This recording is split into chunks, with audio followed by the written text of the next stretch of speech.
अब हम बात करेंगे अल्फ़ा कण प्रक्षेपक। यहाँ पर आपको दिखाया गया है, हम लोगों ने जैसे इसके पहले बात किया हुआ है, इसके पहले का आप लेक्चर देखें, उसके बाद आप इसको देखिएगा। वहाँ पर इसे बताया गया है कि जब यहाँ से ढेर सारे अल्फ़ा पार्टिकल्स को फेंका गया, आपतित किया गया, तो उसमें से अधिकतम अल्फ़ा पार्टिकल लगभग सीधा पाथ फॉलो किए, जिससे ये बात सिद्ध होता है कि परमाणु के अंदर काफ़ी खाली जगह है और उसके केंद्र पर नाभिक होता है, जिसके पास कुल परमाणु का लगभग 99.9% जो द्रव्यमान है वो उसके पास होता है, नाभिक के पास होता है।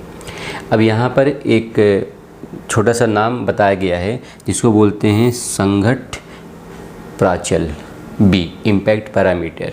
जैसे आप यहाँ पे देख सकते हैं डायग्राम में, इस डायग्राम में ये न्यूक्लियस है, न्यूक्लियस के लिए जो आवेश होता है वो होता है +Ze। तो न्यूक्लियस के केंद्र से अगर मैं एक लाइन ड्रॉ करता हूँ और जो ये वेग है, ध्यान रखिएगा यहाँ पर अभी तक किसी भी तरह का प्रकीर्णन नहीं हुआ है। जो अपना यहाँ पर अल्फ़ा पार्टिकल है, ये अल्फ़ा पार्टिकल अभी तक स्कैटर्ड नहीं हुआ है। तो जो यहाँ पर वेग है और जो ये न्यूक्लियस के सेंटर से लाइन है, इसी के बीच की जो दूरी होती है, उसी दूरी को हम लोग बोलते हैं संघट्ट प्राचल यानी इम्पैक्ट पैरामीटर।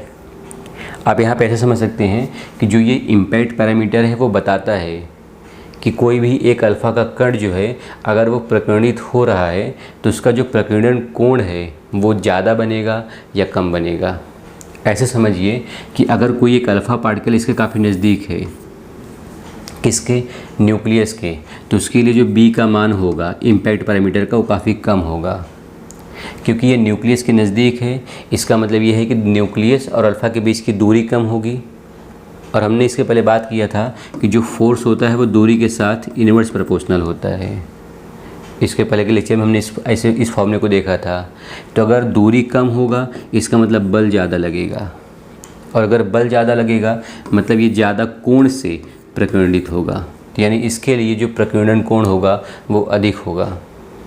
लेकिन अगर कोई अल्फ़ा पार्टिकल काफ़ी दूर है न्यूक्लियस से, तो अगर न्यूक्लियस से अल्फ़ा पार्टिकल काफ़ी दूर है, इसका मतलब ये जो डिस्टेंस होगा इम्पैक्ट पैरामीटर संघट्ट प्राचल ये काफ़ी ज़्यादा होगा। और अगर ये दूरी ज़्यादा होगा इसका मतलब यहाँ पर जो स्कैटरिंग होगा वो काफ़ी स्मॉल एंगल का होगा। आप यहाँ चित्र में देख सकते हैं कि एक ऐसा भी अल्फ़ा पार्टिकल है जो सीधा निकल गया। अगर ये अल्फ़ा पार्टिकल सीधा निकल गया इसका मतलब ये हुआ कि इसके लिए जो बी का वैल्यू है वो काफ़ी बड़ा है, और बी का वैल्यू अगर काफ़ी बड़ा है तो उस केस में जो थीटा होगा प्रकीर्णन कोण काफ़ी कितना होगा, छोटा होगा। तो जो ये प्रकीर्णन संघट्ट प्राचल होता है इम्पैक्ट पैरामीटर बी, वो बताता है कि जब आप अल्फ़ा पार्टिकल को पास करेंगे तो अल्फ़ा में जो प्रकीर्णन होगा वो ज़्यादा होगा या कम होगा, ज़्यादा एंगल से प्रकीर्णित होगा या कम एंगल से स्कैटर्ड होगा, वो बताता है इम्पैक्ट पैरामीटर, जिसको हम लोग बोलते हैं संघट्ट प्राचल। अगर जैसे यहाँ पर न्यूक्लियस है अल्फ़ा का, गोल्ड फॉइल का, और सामने से अल्फ़ा पार्टिकल आ रहा है, अगर अल्फ़ा पार्टिकल ठीक इसके सामने से आ रहा है तो ऐसे केस में जो थीटा का मान होगा वो 0 होगा। अगर थीटा का मान यहाँ पर, थीटा नहीं, यहाँ पर जो बी का मान होगा वो 0 होगा। बी मतलब इम्पैक्ट पैरामीटर, क्योंकि जो अपना ये लाइन है इसी लाइन पर अल्फ़ा पार्टिकल आ रहा है, इसी लाइन से अल्फ़ा पार्टिकल की वेलोसिटी के बीच का जो दूरी था वो बी था। अगर अल्फ़ा पार्टिकल इसी लाइन पर आ रहा है तो जो बी का मान होगा कितना होगा, 0 होगा। और अगर बी का मान 0 होगा तो ऐसे केस में जो थीटा होता है वो होता 180 डिग्री। ये वही केस होता है जो हमने इसके पहले बात किया है कि 8000 अल्फ़ा पार्टिकल में से एक अल्फ़ा पार्टिकल वापस चले जाता है। ये वही केस होता है जहाँ पर जो अल्फ़ा पार्टिकल होता है वो ठीक न्यूक्लियस के सामने होता है। अल्फ़ा पार्टिकल अगर न्यूक्लियस के ठीक सामने है तो जिस रास्ते से वो आया है उसी रास्ते से वापस चले जाता है, और इस केस में जो बी का मान होता है वो कितना होता है, 0। तो जो बी होता है और जो थीटा होता है वो एक दूसरे के बीच का रिलेशन बताते हैं कि अगर किसी भी एक अल्फ़ा के लिए अगर बी का मान ज़्यादा होगा तो थीटा का मान कम होगा, अगर बी का मान कम होगा तो थीटा का मान ज़्यादा होगा, जिसको हम लोग बोलते हैं संघट्ट प्राचल यानी इम्पैक्ट पैरामीटर। इसके बाद हम लोग बात करेंगे जो अगला टॉपिक है जिसको बोलते हैं इलेक्ट्रॉन कक्षाएँ।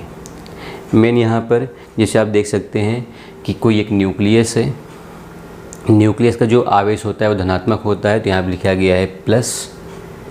अगर मान के चलते हैं कुछ के अंदर सिर्फ एक प्रोटॉन है तो उसके पास चार्ज E होगा, तो न्यूक्लियस का चार्ज हो गया प्लस E। न्यूक्लियस के सराउंडिंग में ये जो ऑर्बिट है, कक्ष है, इसमें एक इलेक्ट्रॉन रिवॉल्व कर रहा है, तो इस इलेक्ट्रॉन के लिए चार्ज लिखा गया -E। ये बात हम लोग जानते हैं कि अगर कोई पार्टिकल सर्कुलर मोशन करता है, सर्कल में घूम रहा होता है इस तरह से ऑर्बिट में, तो इसके ऊपर दो बल लगेगा, एक केंद्र की तरफ और एक केंद्र से दूर। तो जो केंद्र की तरफ बल लग रहा है उसको लिखा गया अभिकेंद्रीय बल, सेंट्रीपिटल फोर्स। अब यहाँ पर सेंट्रीपिटल फोर्स का रोल कौन प्ले कर रहा है, वही बात अपने को समझना है। यानी जो अपना सेंट्रीपिटल फोर्स होगा वो फोर्स किसके बराबर होगा, वही हमें यहाँ पर समझना है। अब देखिए यहाँ पर धनात्मक आवेश है, यहाँ ऋणात्मक आवेश है। हम लोगों ने ये बात इलेक्ट्रोस्टैटिक्स में पढ़ा हुआ है कि एक धनात्मक और एक ऋणात्मक आवेश के बीच में आकर्षण बल लगता है, जो एक तरह का इलेक्ट्रिक फोर्स होता है। और फोर्स कितना होता है, वो फोर्स होता है जिसको बोलते हैं इलेक्ट्रिक फोर्स Fe। ये इलेक्ट्रिक फोर्स कितना होता है, 1/4πε0 Q1 Q2 /r²। इसका मतलब जो न्यूक्लियस है वो इलेक्ट्रॉन को अपनी तरफ आकर्षित कर रहा है। किस बल के माध्यम से, विद्युत क्षेत्र। जो आवेश की वजह से, इलेक्ट्रोस्टैटिक्स में जैसे आपको बताया गया है कि अगर दो चार्जेस हैं तो जो चार्जेस पर आपस में बल लग रहा होता है, उस बल की वजह से ये दोनों एक दूसरे को आकर्षित कर रहे हैं और वो बल ये हो गया। तो यहाँ पर सेंट्रीपिटल का रोल जो फोर्स प्ले कर रहा है वो इलेक्ट्रिक फोर्स है, विद्युत बल। और उसका ये फार्मूला हो गया, ये फार्मूला हमने पहले पढ़ा हुआ है। यहाँ पर जो फोर्स हो जाएगा वो हो जाएगा mv² r, ये आप जानते होंगे। तो ये हो गया mv² r is equal to, ये वैल्यू यहाँ से हो गया। आप देख सकते हैं कि यहाँ से एक r कैंसिल हो रहा है। जब आप एक r का मान कैंसिल करेंगे तो रह जाएगा mv² बराबर 1/4πε0 e²/r। जब इसको आप रेडियस के टर्म में लिखेंगे, अगर आपको यहाँ पर रेडियस पता करना है, इसका त्रिज्या पता करना है, तो रेडियस हो जाएगा r बराबर 1/4πε0 e²/mv²। ये रेडियस हो गया। आप यहाँ से वेग भी लिख सकते हैं, सिर्फ इसको अरेंज करना होगा तो वहाँ से वेग आ जाएगा। तो जो अपना ये फार्मूला है वो रेडियस यानी त्रिज्या और वेग के बीच का रिलेशन दे रहा है।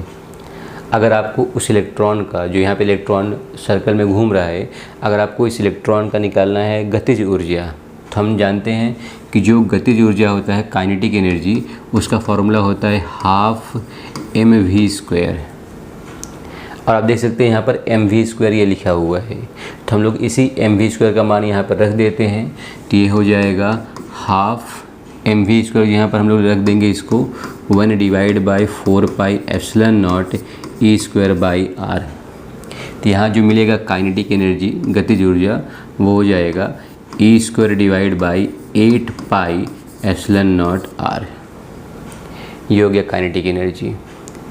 अगर हम बात करते हैं स्थितिज ऊर्जा के बारे में, पोटेंशियल एनर्जी, तो जो स्थितिज ऊर्जा हो जाएगा वो हो जाएगा माइनस, यहाँ पर देखिए Q1 Q2 है तो -1/4πε0 Q1 Q2, तो हो जाएगा e²/r। एक बार आप जो इलेक्ट्रोस्टैटिक्स आप वहाँ देखिए, वहाँ पर हमने इसके बारे में बात किया हुआ है। तो ये हो गया पोटेंशियल एनर्जी। अपने पास काइनेटिक एनर्जी है, अपने पास पोटेंशियल एनर्जी है, तो हम लोग लिख सकते हैं टोटल एनर्जी। तो जो टोटल होता है वो क्या होता है, वो होता है काइनेटिक प्लस पोटेंशियल। तो काइनेटिक एनर्जी आप यहाँ से लिख सकते हैं, देखिए e²/8πε0r, ये हो गया काइनेटिक एनर्जी। पोटेंशियल जब आप लिखेंगे तो यहाँ माइनस है तो माइनस आ जाएगा e²/4πε0r। जब इसको आप सॉल्व करेंगे तो आपको मिलेगा -e²/8πε0r। जो टोटल एनर्जी माइनस साइन में है, नेगेटिव में आया हुआ है, इसका मतलब क्या हुआ, इसका मतलब ये हुआ कि जो इलेक्ट्रॉन है वो इस प्रोटॉन के यानी न्यूक्लियस के विद्युत क्षेत्र के अंदर है। जो इलेक्ट्रॉन है अगर इस न्यूक्लियस के विद्युत क्षेत्र के अंदर है तो यहाँ पे क्या आया हुआ है, माइनस साइन। यहाँ जो पोटेंशियल माइनस में आया है इसका मतलब क्या हुआ, इसका मतलब ये हुआ कि जो बल है और जो ये आर है, मतलब जो बल हो गया वेक्टर एफ सदिश एफ और जो आर हो गया, ये दोनों एक दूसरे के विपरीत हैं। तो अगर दोनों एक दूसरे के विपरीत रहेंगे तो ऐसे केस में क्या आता है, माइनस साइन।